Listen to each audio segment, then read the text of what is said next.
Hola amigos y amigas, tengan ustedes un gran saludo desde acá de San Vicente de Tahuatahua a través de las pantallas de Imagia Televisión en este su programa Historias y algo más con la conducción de Camilo Osorio Gálvez, quien les saluda atentamente. Bueno, bienvenidos otra vez a nuestro programa y en este sentido hoy día vamos a hablar de uno de los acontecimientos más trascendentes de la historia, el que de alguna manera dejó grandes consecuencias en el periodo de independencia, como lo fue el desastre o la batalla de Rancagua, ocurrida el 1 y 2 de octubre de 1814.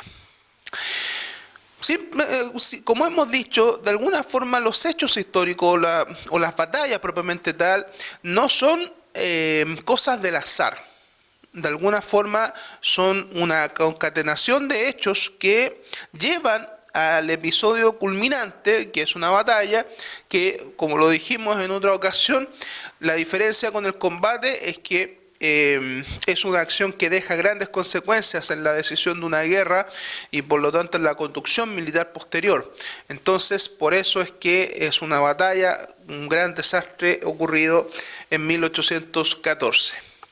Dicho esto, ¿cuáles son los prolegómenos de la batalla de Rancagua? ¿Por qué llegamos ahí? Y habíamos dicho también que la historia de Chile se escribe en base a los buenos versus los malos.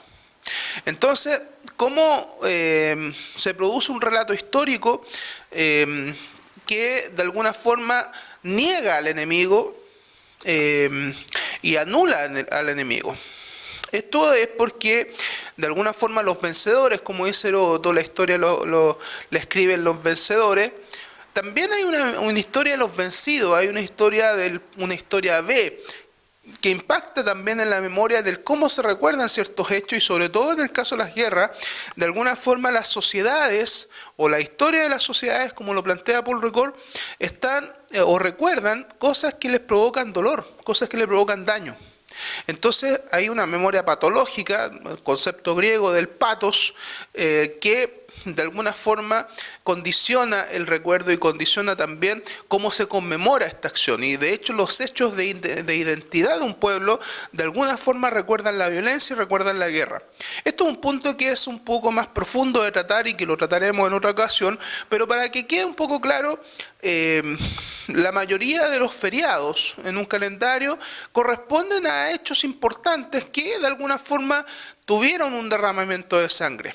Entonces, las independencias, por ejemplo, los días nacionales, por ejemplo, el 14 de julio, el día de Francia, recuerda la toma y el asalto a la Bastilla, un hecho que también es bastante violento y bastante cruento también. Entonces, en la mayoría de los países, en el caso chileno, el 18 de septiembre, si bien es cierto, es el inicio del proceso de independencia, pero de alguna forma también recuerda un hecho que es traumático, que es violento. Entonces también eso adquiere bastante sentido según la tesis de Paul Ricoeur en su libro La historia, la memoria y el olvido, que también condicionan un poco lo que se recuerda, el cómo se recuerda y para qué se recuerda. Un poco también lo que podríamos denominar la memoria intencionada o la historia intencional, también planteado por Alejandro Bancalari en su libro La idea de Europa en el mundo antiguo, en que habla de que los pueblos escriben su historia en base a lo que quieren recordar y por lo tanto por eso estamos hablando de una historia intencional que permite construir la historia de las instituciones y también la historia de las naciones.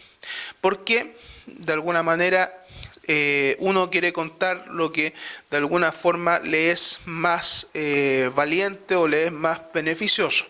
Eso también pasa para las historias personales.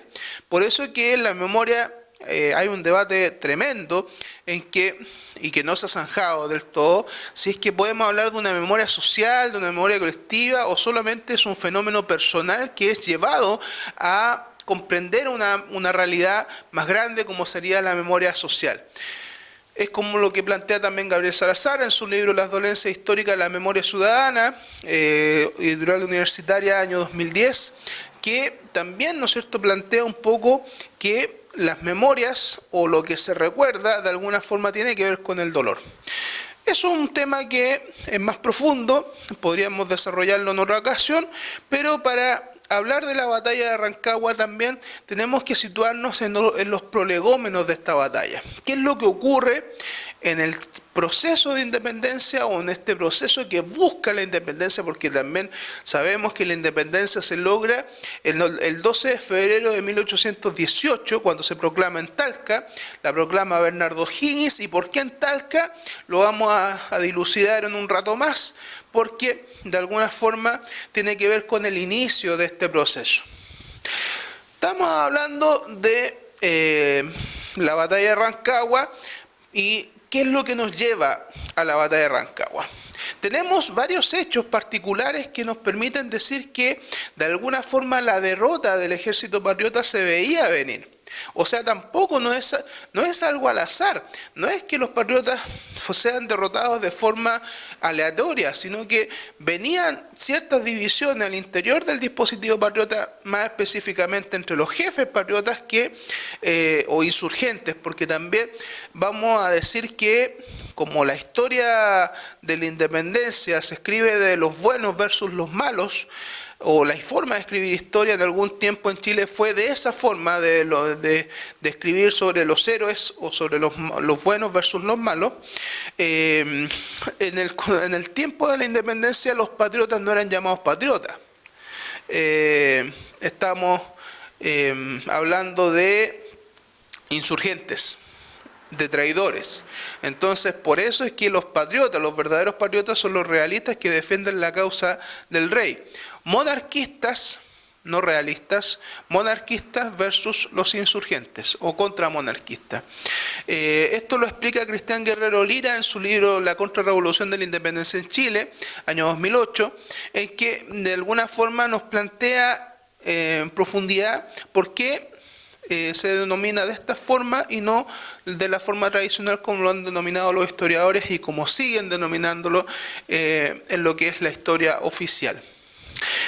Son temas que obviamente se desarrollarán en otra ocasión más profundamente, pero partiendo por el proceso de independencia, los monarquistas versus los contramonarquistas o los mal llamados realistas, porque de alguna forma ¿por qué se produce esto? Tradicionalmente se habla de que los realistas eran españoles que combatían a favor de la causa del rey, lo que también es falso, porque también tenemos criollos o nacidos en territorio nacional que van a pelear por la causa del rey. Entonces es el caso de Vicente Benavides, por ejemplo, que de alguna forma derriba un poco el canon de que los criollos eran solamente los patriotas que peleaban por la independencia. Y no es así. Tenemos también el caso de españoles que van a pelear por la causa antimonarquista, que es el caso de Carlos Hispano y que nos vamos a tratar en un rato más sobre la defensa de Talca. Entonces, hay muchas cosas de la independencia que aún no se han dicho, derribando un poco la frase de Salazar de que sobre la independencia estaba todo dicho, lo cual es mentira, lo cual no es cierto, porque, como lo dijimos en otra ocasión, falta la historia del ejército realista.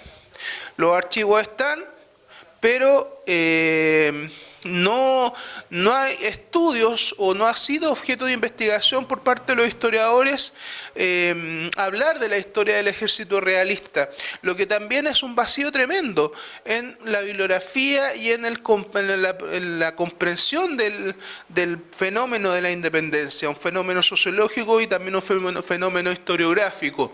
Entonces, en ese sentido hay un vacío que llenar. Hay pocos estudios, entre ellos uno que escribí el año 2014, que fue publicado por el Departamento de Historia del Ejército, Departamento Cultural, Histórico y de Extensión del Ejército, se llama actualmente, pero en ese tiempo era el Departamento de Historia del Ejército cuando se estaba recién formando. En ese artículo hablo de un comandante realista, Ildefonso Lorraga, que fue un comandante que es tremendamente hábil, es tremendamente inteligente, siendo que no tiene preparación militar, es un comerciante de Concepción, bueno, español, pero que se radica en Concepción y que se enrola en la causa monarquista para pelear por el rey. Y en este sentido, Alfonso Lorraga le va a provocar diversas derrotas al ejército, y la primera de ellas, o la más importante, es la que ocurre en Talca el 4 de marzo de 1813. O sea, estamos hablando de más de un año antes del desastre de Rancagua. Entonces, lo que nos permite comprender que de alguna forma la derrota de Rancagua no fue al azar, y esa es la tesis principal que vamos a plantear en el desarrollo de este programa. ¿Qué pasa en Talca? Carlos Espano, español, que pelea por la causa patriota o por la causa de la independencia, de alguna forma organiza a sus hombres, porque se entiende que la expedición militar mandada desde el Virreinato del Perú, no de España, porque también se derriba ese mito, por eso es que los realistas no son españoles. Son personas que pueden ser criollos, que pueden ser enviados del Virreinato del Perú, pero mayoritariamente funcionarios de América, porque España estaba peleando otra guerra, la guerra también que se va a llamar la Guerra de Reconquista, que es contra la dominación musulmana, donde vuelve el reinado de Castilla, ¿no es cierto?, y Aragón,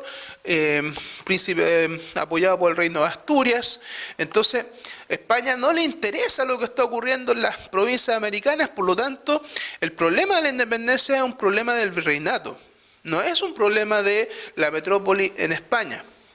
Entonces, dicho esto, también de alguna forma hay un libro de Carlos Malamud que habla sin marina, sin recursos, sin ejército, cómo se financió la guerra de reconquista o la contrarrevolución, más bien, porque también derribamos un poco el concepto de reconquista, porque durante la Patria Vieja no hubo, si bien es cierto, hubo un gobierno independiente, un intento de gobierno independiente, no fue reconocido y tampoco se logró imponer por las armas, por lo tanto va a ser derrotado en Rancagua, y por lo tanto la independencia se va a lograr en febrero de 1817 y se va a firmar como Chile independiente el 12 de febrero de 1818.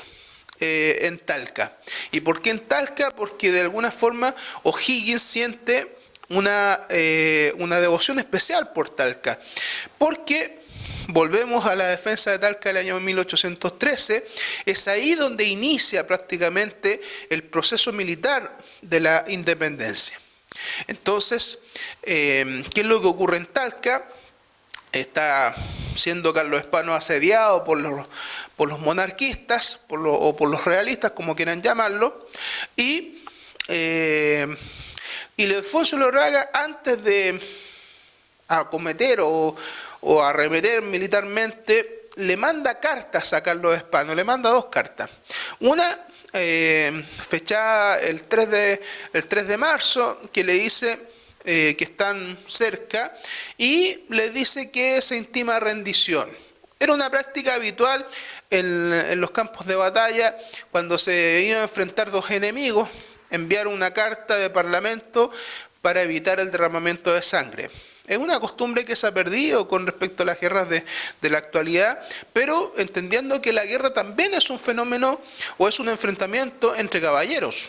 Entonces, de alguna forma, también existían esas hidalguías o esas deferencias con el enemigo, de primero mandarle una carta y darle la oportunidad de rendirse, sabiendo que tengo más enemigos, tengo más elementos con quienes combatir, versus que en tu ciudad no hay mayores recursos, no hay mayor defensa, por lo tanto te intimo a que te rindas y evitemos así el derramamiento de sangre, y también se va a respetar de acuerdo a las reglas de la guerra. La guerra siempre ha tenido reglas o reglas de combate en que se produce, ¿no es cierto?, este respeto al enemigo. ¿Qué es lo que hace Carlos Espano? Se niega a rendirse, le contesta que no puede rendirse porque está peleando por la patria, y Alfonso Lorraga después le manda una segunda carta diciéndole que ya está derrotado, y por lo tanto nuevamente le vuelve a dar la oportunidad de decir evitemos más derramamiento de sangre. Pero en el intertanto de estas dos cartas, Carlos Espano manda una carta a Santiago a José Miguel Carrera, quien estaba al mando del país en ese momento, pidiéndole apoyo. Pero Carrera prefiere optar por apoyar una comitiva de dignatarios de la Junta de Gobierno y le niega el apoyo a Carlos Spano. Entonces, de alguna forma, Carlos Spano un poco ya está sentenciado porque se niega a rendirse y no tiene apoyo, por lo tanto llega la segunda carta de Alfonso Larraga que le pide terminar la defensa, le pide rendirse, pero Carlos Spano, fiel a su juramento, decide no rendirse y pelear hasta el último hombre. Y como cuenta la historia también mítica de estos hechos, se dice que Carlos Spano murió al pie de la bandera, acribillado, y que murió mirando hacia el pabellón nacional, jurando un poco que daba su vida por la independencia. ¿Qué es lo que causa la defensa de Talca en los patriotas o en los soldados patriotas? Causa una gran indignación, sobre todo en la división Talca, que venía del sur, y como lo desarrolla también muy bien Armando Cartes Montori en su libro Concepción contra Chile, algunas diferencias sobre la patria vieja.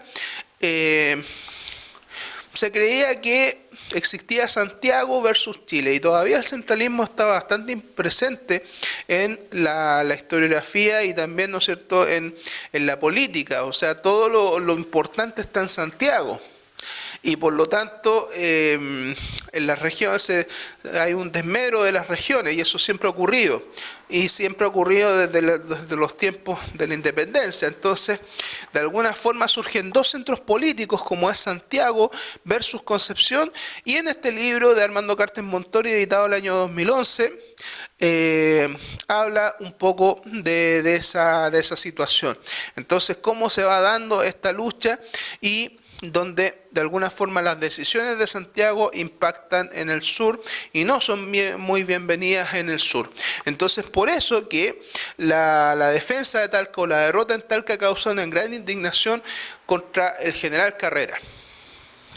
Y este punto es un punto importante porque después, como se van desarrollando los hechos entre 1813 hasta octubre de 1814, va de alguna forma condicionando el camino y permite entender por qué se produce la gran derrota de Rancagua. Entonces, ¿qué es lo que pasa? Pasa que hay una fricción dentro del dispositivo patriota o el dispositivo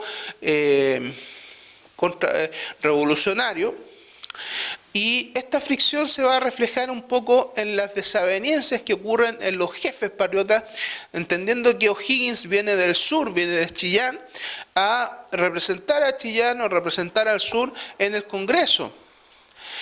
Aquí también se derriba un mito, bueno, es un mito que está presente hasta la actualidad, entre la diferencia, o entre la pelea, más bien, entre quién es traidor y quién no, entre O'Higgins y Carrera. Hay una frase que los carrerinos le dicen a los o'higginianos, no carreristas. Es una aclaración que también hay que hacer porque tradicionalmente se dice carrerista y o'higginista. No, son términos que no corresponden, porque carrerista, y esto me lo explicó una descendiente de José Miguel Carrera, es alguien que participa en carreras.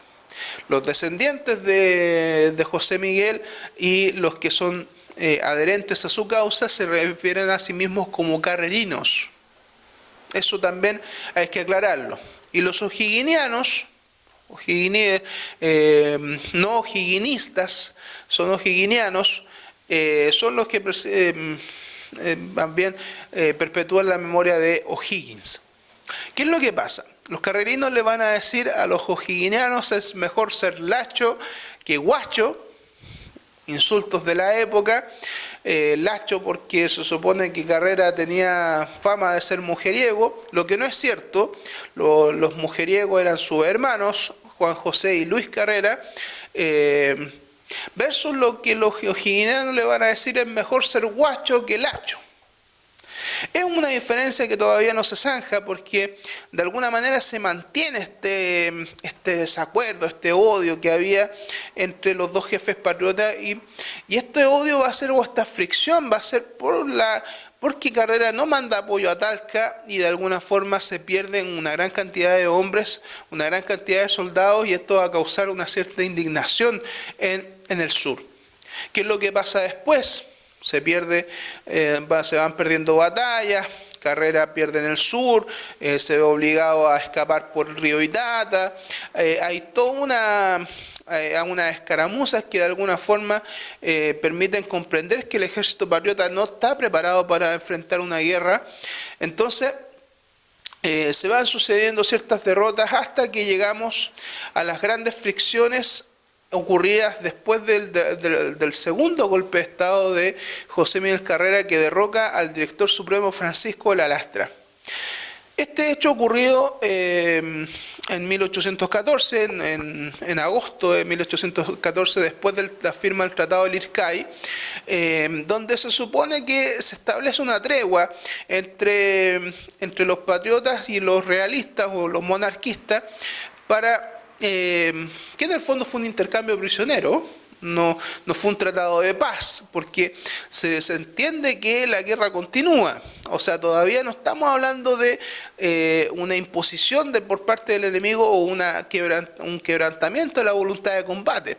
Entonces todavía no se produce un tratado de paz, simplemente un intercambio prisionero.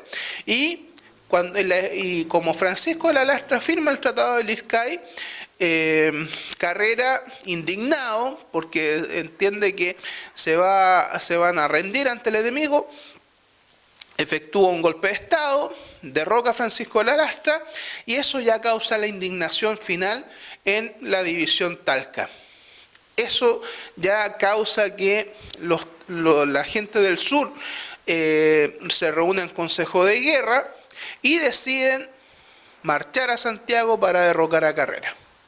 O sea, no pueden permitir que el general Carrera se tome de nuevo el poder y por lo tanto anule o termine o destruya todo lo que se ha logrado por la firma de este tratado en Lircay. ¿Qué es lo que pasa? La división Talca está resentida de lo que ocurrió un año antes, en 1813. Nuevamente Carrera asume el poder. Por lo tanto, la división Talca se reúne en consejo de guerra y deciden marchar a Santiago para derrocar a José Miguel Carrera. Carrera, conociendo esta situación, obviamente prepara su defensa. Se va a producir una guerra civil mientras todavía no existen mayores hechos con los monarquistas, con los realistas. Y llegamos a agosto de 1814, efectivamente al fin de mes de agosto, en que se produce el enfrentamiento en Tres Acequias. Ahí donde ya se va a producir un gran enfrentamiento entre los carrerinos y los o'higginianos, siendo los o'higginianos derrotados en esa acción. Y como se sabe que del mismo momento viene por Talcahuano Mariano Osorio con las tropas enviadas desde el virreinato a combatirlos, se produce una especie de hermandad o de aguanamiento entre O'Higgins y Carrera, que de alguna forma dice o quedan en esa conversación. Bueno, la película Héroes lo grafica muy burdamente, que le habría pegado una cachetada, que le dice que debería fusilarlo. Lo que en realidad pasó es que O'Higgins y Carrera deciden arreglar sus diferencias y de alguna forma, porque la lealtad de la división Talca está con O'Higgins y la división Santiago está con Carrera. Por lo tanto, los talquinos no van a pelear bajo el mando de Carrera y los de Santiago no van a pelear bajo el mando de O'Higgins.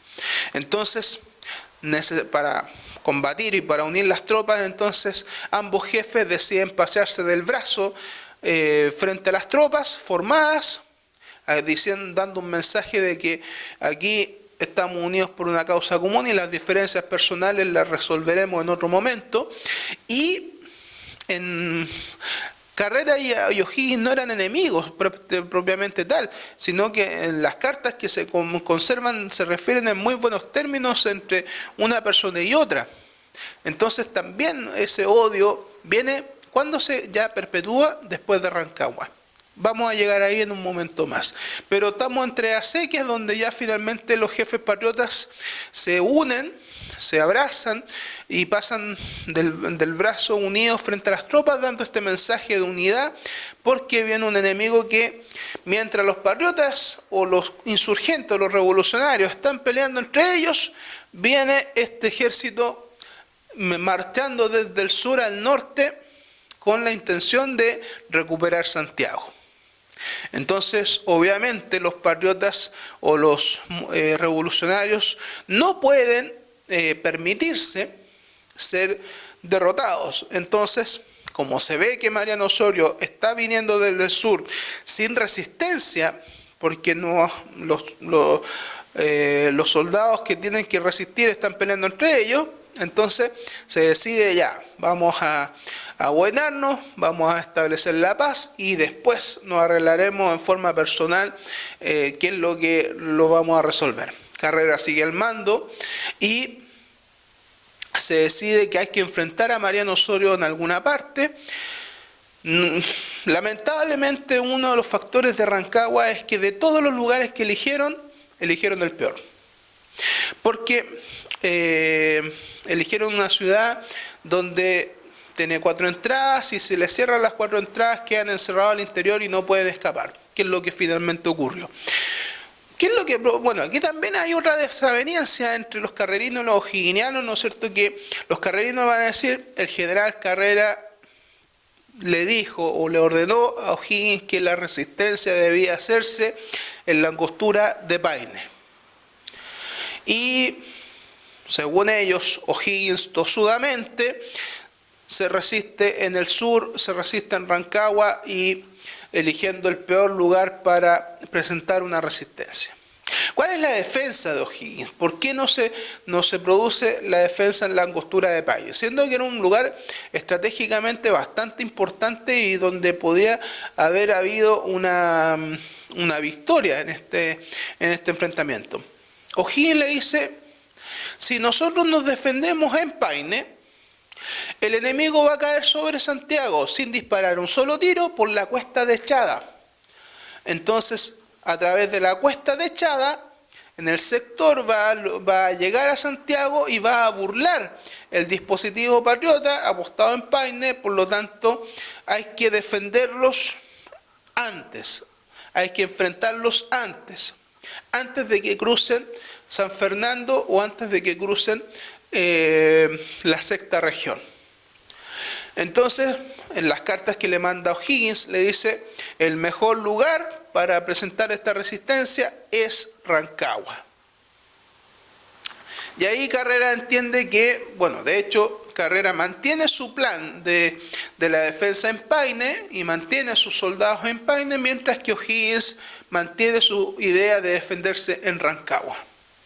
Entonces, lo que pasa es que finalmente Mariano Osorio llega a Rancagua, ya estamos hablando del 30 de septiembre, poquito para pasar al 1 de octubre, y se empieza a producir el enfrentamiento. O'Higgins dispone a sus soldados en las 4 entradas principales para repeler al enemigo. De alguna forma lo logra, porque Mariano Osorio en todas las batallas era bastante supersticioso.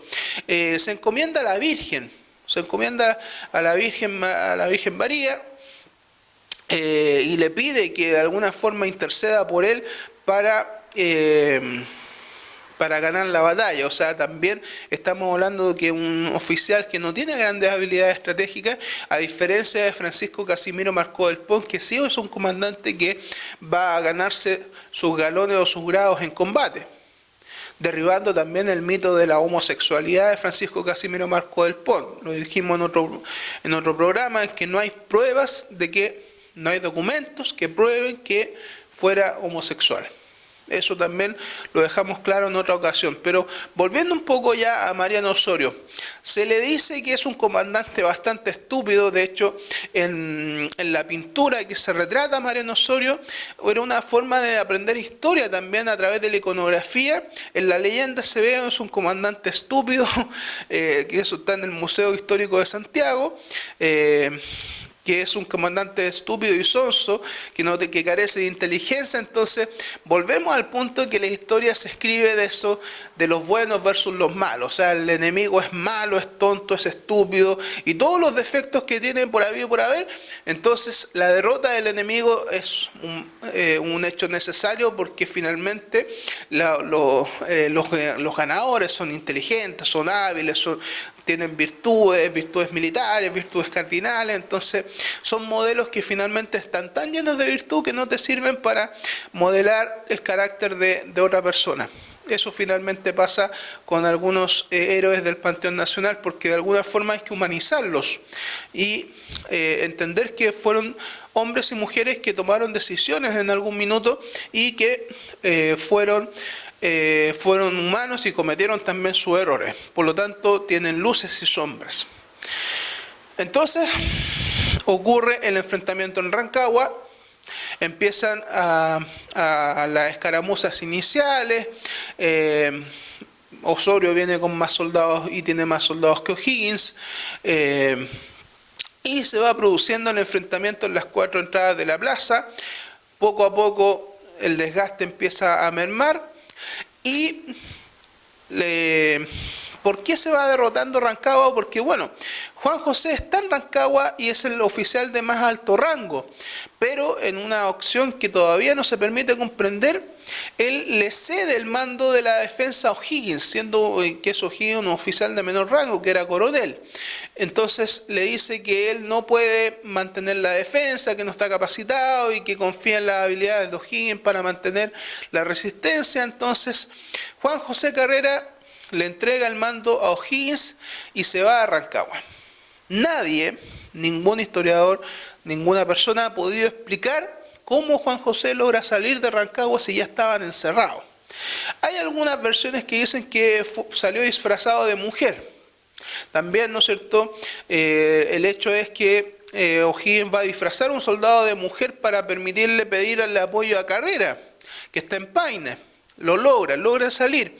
Pero también nadie explica por qué Juan José logra salir de Rancagua y cómo logra salir de Rancagua. Dentro de las notas que se pierden, hay una carta, una posible carta que Juan José Carrera le habría mandado a su hermano José Miguel diciéndole que Rancagua es la trampa perfecta para deshacernos del Guacho.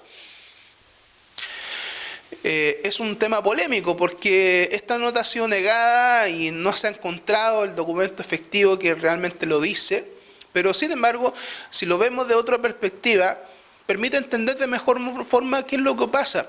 El documento que sí existe, que está en el Archivo Nacional, en el fondo varios, son 2 cartas que José Miguel Carrera manda a las 2:30 de la mañana del día 2 de octubre a Santiago, avisando que quemen todo y que hay una incomunicabilidad de las tropas. Esto ocurre a las 2:30 de la mañana, por lo menos la hora que está registrada en el documento, en que José Miguel Carrera envía estos documentos a Santiago. O sea, José Miguel Carrera sabía que Rancagua era perdida. ¿Y cuándo se produce la derrota de Rancagua? Al mediodía del día 2 de octubre de 1814. Estamos hablando de 10 horas antes de que se produzca la derrota. José Miguel ya sabía que Rancagua se iba a perder. Entonces, de alguna forma, si bien es cierto, la nota que acabo de citar no se ha encontrado, no significa que no exista, no significa que no haya ocurrido.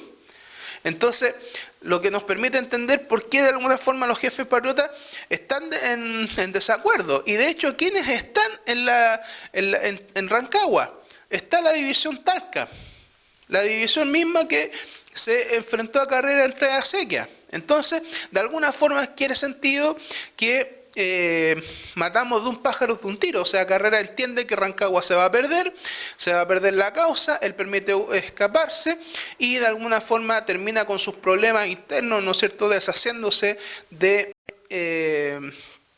los enemigos internos que tenía.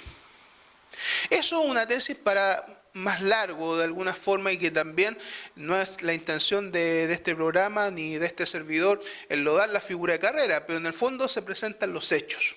Y los hechos hablan de que Carrera después va a intentar entrar a Rancagua, se sabe que están resistiendo en Rancagua, viene de Paine con su división, llega a Graneros y llegamos a entrar a Rancagua, pero Carrera ve que están resistiendo en Rancagua y decide retirarse con sus tropas a Santiago. En su diario militar, Carrera dice que él pensó que estaban ganando y por lo tanto no entra porque consideró su presencia innecesaria. Eso lo dice en su diario militar.